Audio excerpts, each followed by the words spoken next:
Okay, guys, so today's webinar is all about how to build up your running distance and speed, and ultimately how to master a 10K run. So let's dive straight into it, okay? Perfect. Hopefully we can all see this and it's recording. Cool. Okay, so building up your running distance and speed. So I have already covered a recap. Well, I've already done a webinar about how to start running. So I'm just going to do a quick recap of that webinar. Very basic kind of movements and stuff that you need to be doing, first of all, to build up to a 10K. But if you are a beginner to running, I would definitely go and watch this webinar first before diving into this one, just because it will teach you the basics of how to run to a 5K, and this is a little bit more technical to go beyond that. All right, but look, as a kind of guidance and as the basic knowledge, when we start running, whatever the distance, whatever the speed, whatever it is, there always needs to be proper running form when it comes to this. Okay, so just as a bit of a guidance, here are some things that we want to look out for. Okay, so naturally when you run, everyone's going to have a bit of a different kind of stance, how they do it, and you don't want to think too much about it. Like, you shouldn't really be thinking about all these points. Naturally you just want to kind of move, but here is what we're looking for. So in terms of like your head, it is really about just looking forward. Okay, looking ahead, keeping a good posture, not looking up, not looking down at the floor, just looking straight ahead. All right, your shoulders need to be relaxed, your back needs to be straight, and you want to be running quite tall. Okay, so again, having that neutral spine, but a slight lean forward, but nothing major. And again, just looking forward will help with that, and just keeping your shoulders nice and relaxed. Okay, your hands just quite loose, don't think about them too much. They don't want to be gripping too tight, but equally you don't want them flapping about. So it's just kind of like a little bit of a grip, like you're holding eggshells, so nothing too much to kind of help just keep it nice and relaxed throughout the whole thing. And then again, same with your arms. Okay, it should be a nice relaxed swinging motion, so we're not looking for anything excessive. Okay, again, it's something that you're not really going to be thinking about. It will just be quite natural as you run. But some things that we want to maybe look out for a little bit more are your feet and your knees. Okay, so try to land with your feet under your body, not in front of it. Okay, so what we don't want to do is have your knees further back than your ankle. Okay, so we want them either in line or a little bit more forward, so we've kind of got that stride in front of us, and we're not just kind of like hitting the floor, we're kind of thinking about leaping into the next stride. And the same with your knees, just keeping them slightly bent. We don't want them straight, we don't want them pushed back, we just want them nice and slightly bent throughout. Okay, so other basics then is really about what you're wearing. I cannot stress the importance of investing in a proper pair of running trainers. The likelihood of you causing an injury is going to come from what you wear on your feet. So I highly recommend getting a gait analysis check. There are places that should do it near you. Just Google it. Different kind of shoe shops will do it. And what's important to understand is that everybody's mechanics, are so different. And what shoe might work with someone might not work with someone else. Okay, so I got my gait analysis done, and I was told that I have a pretty neutral landing, but it's a bit pronated. Okay, so I needed shoes that kind of suited my landing, but it's the best way to kind of get the shoes that are suited for you. And it's not even just for running, like even just walking or hiking, having a proper pair of trainers that are suited to your feet are just going to help so much with just preventing injury, but just making sure that your calves, your shins, your legs in general just are being looked after when you're walking. Active wear, obviously wear light clothing, good sports bra. Okay, a durable sports bra is key. All right, it's going to help you feel comfortable as well throughout your runs. And obviously fitness trackers are beneficial as well to monitor time, distance and pace, which is particularly important as we start to move more into the advanced stuff that I'm going to be going through today. Some other things that we should be considering at all times when we're running is our warm-up. All right, so foam rolling daily has honestly changed my life. It just helps me to maintain being injury free, really. Okay, it's very common to get tight, to get sore as you start to increase your running distance and intensity. So just preventing that with foam rolling daily is just going to massively help. And obviously starting your starting your runs with some dynamic stretching as well, just to sort of help with obviously the movements we're doing, just kind of loosening your joints and actually helping you to prepare your body for the demands of running that you're about to do. And equally, stretching is super important as well. Okay, so post run, doing some static stretching for 30 to 40 seconds. And even on your rest days, you should be doing these if you're feeling a little bit tight as well. All right. But look, these are basic things that were covered in the first webinar. So again, if you're a very much a beginner to running, then go have a look at that webinar first.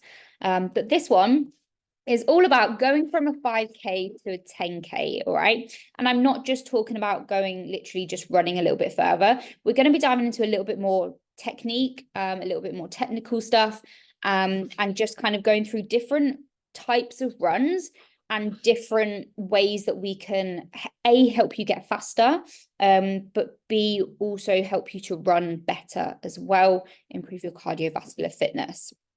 So the 10% rule is something that we kind of go by, all right? So rather than literally running a 5K and then the next time running a 10K, what we want to do is obviously build up this distance slowly, all right? The 10% rule is kind of a guidance. So for example, if your total running volume is approximately 5K over the week, then you would look to increase by about 0.5 each week and so on, okay? So say that your total volume of running is 10K. That doesn't mean that you're running 10K consistently in one run. It means it might be split into 2 or 3 runs. The aim is to kind of get your overall running volume up by 10%, so 1 kilometer each week. Okay, so not every single run, the total volume that you're running each week. Give yourself a time frame or book a race. You don't have to book a race in order to do a 10K, but I particularly find that it helps you to A, give us a time frame to help you work towards it, and it just means that you've got that little bit more motivation. All right, so we don't want to go straight in, so at least 6 to 8 weeks is a good time frame to really build it up and do it properly, but just having that race booked in kind of gives you that motivation. It gives us that kind of time frame and also a goal for us to work towards as well, which leads me on to maybe setting yourself a time goal. So typically, a sub 1 hour 10K is a common aim, okay? But this will obviously depend on your experience level, age, and ability, right? So if you were going for a sub 1 hour, this is around a 6-minute pace. But again, this will depend on the individual, and it's not necessary to hit that. That's just kind of a common one that is a nice, kind of easy, but, challenging time to go for. And it's one that we kind of work with a lot of girls already to try and hit. And again, there's nothing wrong with doing it over an hour or actually not working towards the time at all. But just sometimes having that goal in place helps us to kind of also program your paces to make sure that we're actually hitting it, and working towards what we're doing each week. So I'm going to dive into different types of runs now. Okay, so as your distance starts to increase, so should the amount of runs that you do per week, all right? So this is where we can start to train in different training zones. Now, the 2 main types of training zones, you've got your aerobic and you've got your anaerobic. And I can see that aerobic is spelled very weirdly, okay? Let's just ignore that this B, all right? It's not aerobic, it's aerobic. So aerobic is continuous movement for a long period of time, and this is fueled by oxygen from the air that you breathe. So aerobic, think about LISS training, okay? So low intensity steady state. Okay, so this is things such as walking, such as swimming, such as jogging, okay? Things that you can do for a long period of time at a steady pace and keep it up for a long distance, okay? And then we've got your anaerobic training. So this is short bursts of high intensity movement fueled by energy stored in your muscles. So think HIIT cardio, HIIT training, heavy weightlifting, sprinting, okay? So these are exercises and training where your heart is elevating for short periods of time, and you're going for, maximum work, but in a short period of time, and then we're bringing it back down, okay? So you're kind of going into those intervals of heart rate zones. So building it up then. So what we kind of tend to aim for, or when we look at zones, when we look at heart rate and stuff, we tend to work in 5 different zones, okay? So in order to find out your max heart rate, what you do is 220 minus your age, okay? So mine, being a 27-year-old gal, is 193, okay? So 193 is my maximum heart rate. I have pretty much reached that when I'm running sometimes. So, you know, take it with a bit of a pinch of salt. But generally this is where we base it off.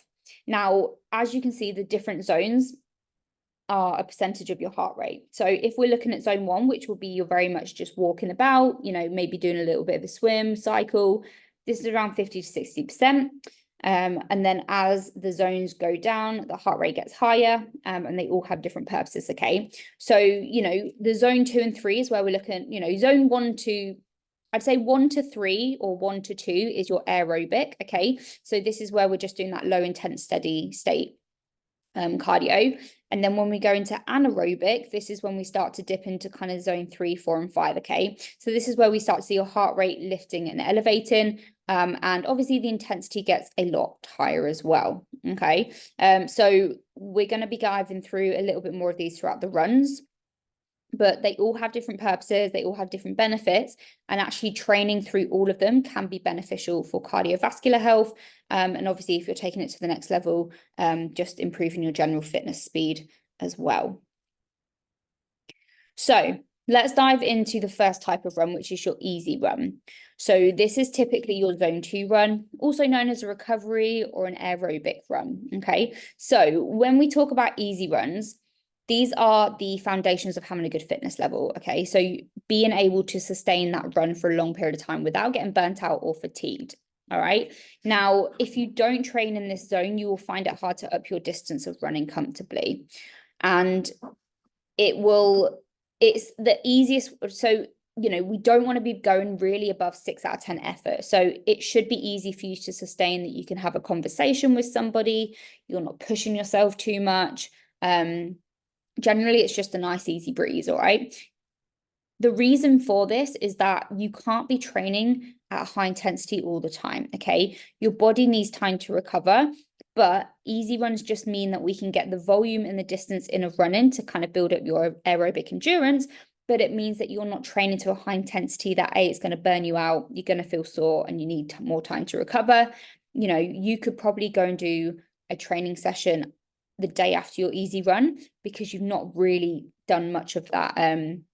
You know, you've not really damaged too much muscle that you need to have those extra days as rest. Okay, these runs will feel slow and boring. Okay, I cannot fathom how boring my easy runs are. Okay, my heart rate is very hard, and especially being in Dubai, it's even harder to keep it down with the heat here. Okay, so I run, you know, for my easy run to stay in my heart rate of zone 2, which is around 140 to 150 beats per minute, I'm running at around a 7-minute pace. Now, that is slow. And when I'm running 15 kilometers at 7-minute pace, which is around 2 hours, it is hard, okay? Not physically hard, but mentally hard, okay? But they are so, so important. And I know that I would not be able to run 15 kilometers at a high pace and high intensity at ease, okay? So what these easy runs are doing, they're helping you to kind of build up the distance and actually get you confident running for a long period of time, but actually you're not feeling burnt out at all, okay?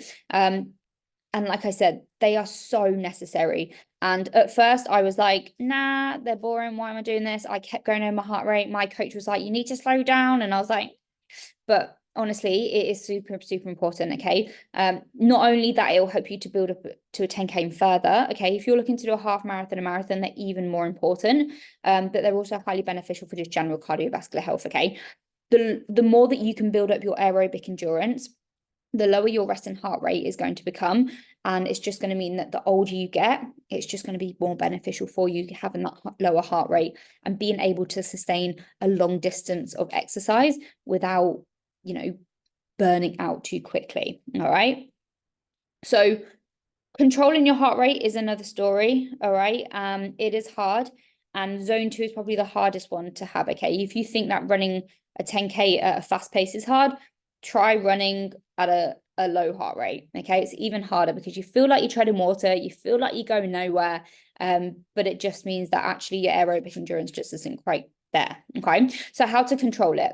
Start slower than normal. Once your heart rate starts to peak, it's very hard to bring it back down. So when you start your run, keep it at the lower end to begin, and if it start, it will start to increase slowly as you start to run further, but what we want to do is bringing it down. So say that I'm running 10 kilometers at an easy pace and I am aiming for 140 to 150 beats per minute. My first 1 or 2 kilometers, I'm trying to keep in that 130 range, okay?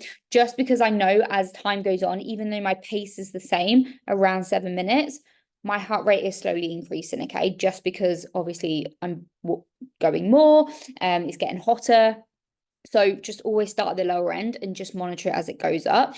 Other tips to help to kind of control your heart rate. So try not to overload on caffeine. So obviously caffeine is going to spike your heart rate, okay? It's going to sweat your cortisol, you're going to get the adrenaline. So actually, if you can do an easy run without any caffeine in your body, amazing. Music can also be a stimulant to kind of raise your heart rate, especially if it's like me and I'm listening to deep house music and drum and bass, it's going to get me pumping. All right. So I actually try to just listen to a podcast on my easy runs. Okay. Something that's calming, something that's not too, stimulating. It just helps me to kind of keep that heart rate a little bit lower. Or if you can run with nothing at all, even better. I personally cannot. So I listen to a podcast instead. Other things is don't look at your pace. All right. If you're running at a tempo pace of around 5.3 minutes, you will want to start running at that and you'll think it's too easy. So try not to look at pace, just keep looking at your heart rate only, and wear a heart rate strap as well. All right. So heart rate straps can be a little bit more accurate. So obviously you've got your fitness trackers, I've got a Garmin, but heart rate sometimes if you're getting sweaty, it might block it a little bit. So you can get heart rate chest straps, which I also do have.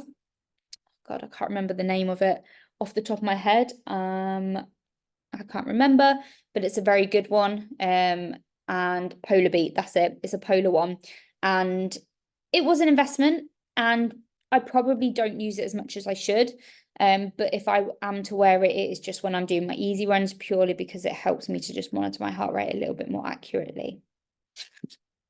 So the next type of run I'm going to go through is your tempo run, okay? So this is when we're working in the zone 3 to 4. So this is known as your threshold run, okay? So these runs are designed to improve your overall fitness and race performance, okay? So to try and not get too technical and sciencey in this, basically running in these kind of zones helps to improve your ability to clear lactic acid. Okay, so lactic acid is a byproduct of muscle metabolism that can cause muscle fatigue and soreness. Okay, so if you've done a hard session in the gym or you've done a hard run and you can feel your legs are sore, you're fatigued, you've got some DOMS, that's just the lactic acid in your body, okay? So what training in these zones does is actually helps to improve your fitness so that it reduces this amount, all right? So you tend to get lactic acid when you're working in these zones, but also higher, okay? So if you're pushing yourself too much. So tempo runs training builds speed endurance. So they allow you to run faster for longer. They should feel easy at the start, but difficult to hold by the end. Okay, so you don't want to be absolutely burning yourself out in the beginning. The first few kilometers at this kind of pace is where you feel good, but they will progressively get harder as you start to run a little bit more distance.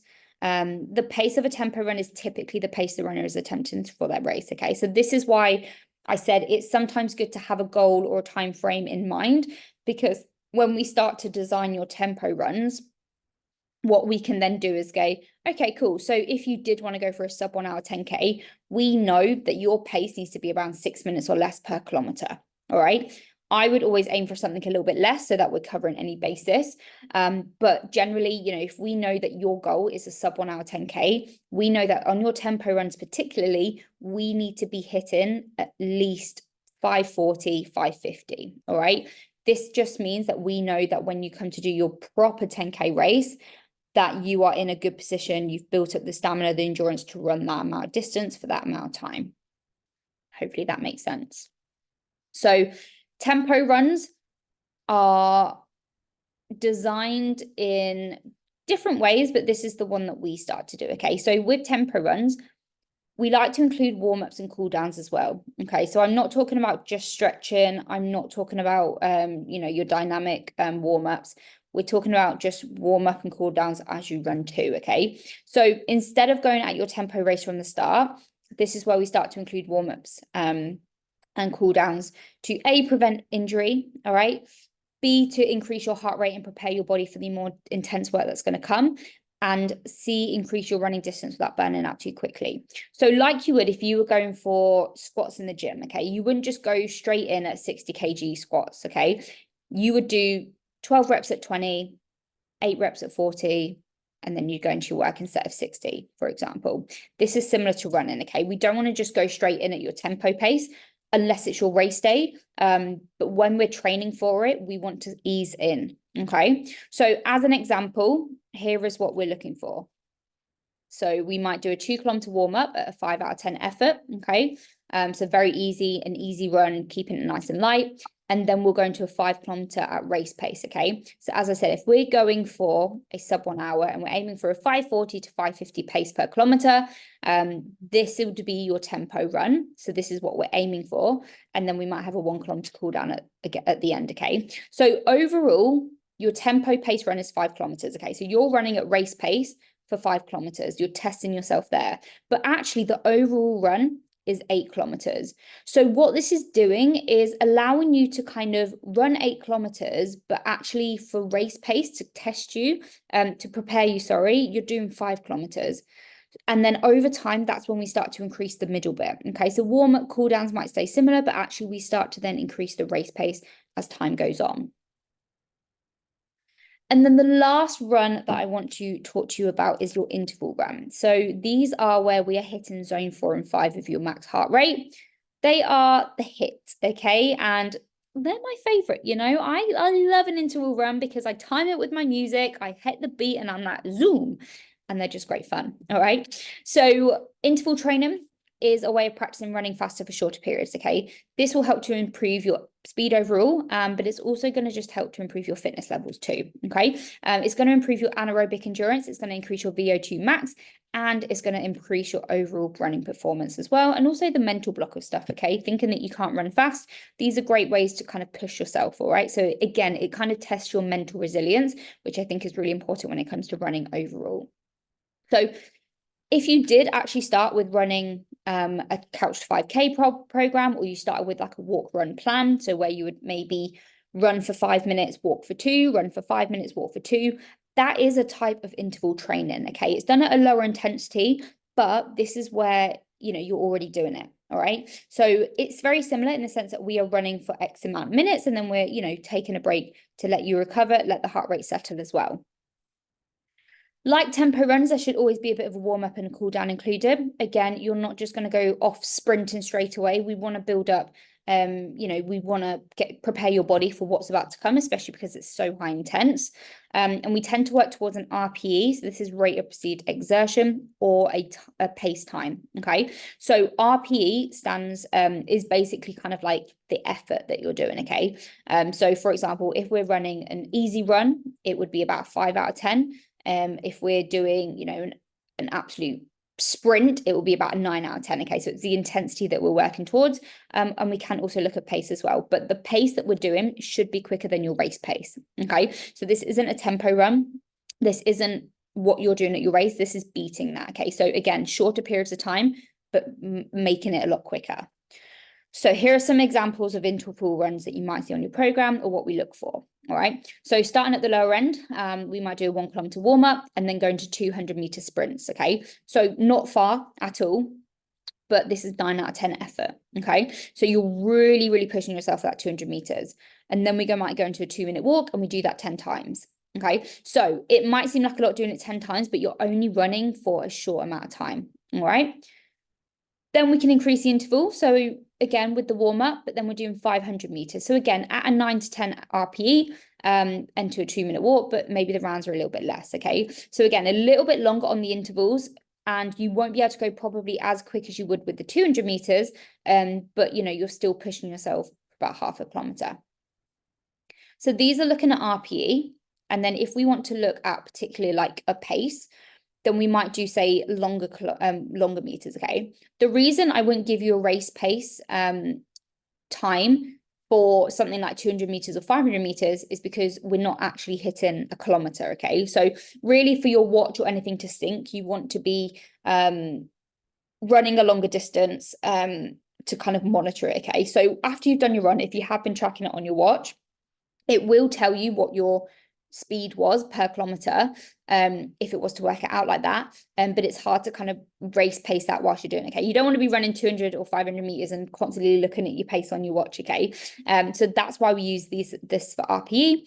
But for your race pace, for a pace time, we might look at something like 1 kilometer and 2 kilometers. Now, I know you're thinking, bloody hell, that's a long interval, 2 kilometers, okay? But again, it's kind of pushing yourself as you go progressively further on, okay? So say that you're running 10K or further as a tempo, 2 kilometers actually isn't too bad. So again, when I say faster and race pace, say that you're working towards a 5:40 pace for your race, you would be looking to push quicker than that. All right, again, not a set time, just seeing where you're at and seeing where you're going, and then you can kind of change that around. And similar with 2 kilometers as well. So it's really just kind of pushing yourself, but then you're still walking afterwards. Okay, I haven't actually put the walking in here, but it would be faster than race pace into like a 3-minute walk. Okay, so let's ignore that, but it should say 3-minute walk.